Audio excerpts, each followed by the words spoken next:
Hello everyone. So let's discuss the Phillips curve. The Phillips curve क्या है? So there is an inverse relationship between the inflation rate and the unemployment rate. ठीक है, so unemployment और inflation rate में एक inverse relationship देखा जाता है, downward sloping curve देखा जाता है और हम इसको Phillips curve कहते हैं. अब कैसे ये इन्वर्स रिलेशनशिप है? ठीक है, what is inflation? Inflation is general rise in price level. जब प्राइसेस बढ़ती हैं, कीमतें बढ़ती हैं जब यहाँ पे गुड सर्विसेज की, तो हम इसको इन्फ्लेशन कहते हैं. ठीक है, जब इन्फ्लेशन क्यों है? प्राइसेस जब बढ़ रही हैं. ठीक है, सो हमने पढ़ा है टाइप्स ऑफ इन्फ्लेशन में, दैट इन्फ्लेशन को जनरली हम दो पार्ट्स में डिवाइड करते हैं. One is the demand pull and the cost push inflation.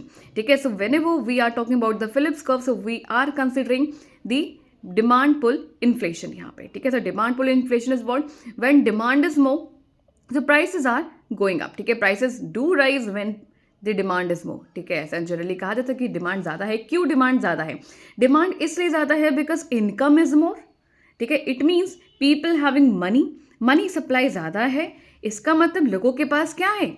Employment है. ठीक है, उनके पास एम्प्लॉयमेंट है तभी तो वो इनकम है उनके पास, तभी तो ज़्यादा डिमांड कर रहे हैं वो लोग. तो जब डिमांड बढ़ेगी तो ऑटोमेटिकली प्राइसेस बढ़ेंगे, जिसको हम इन्फ्लेशन कहेंगे. So what about the unemployment part? So unemployment में देखा जाएगा तो एक इन्वर्स रिलेशनशिप, क्योंकि जब इन्फ्लेशन है इसका मतलब है कि वहाँ पे एम्प्लॉयमेंट बढ़ रहा है.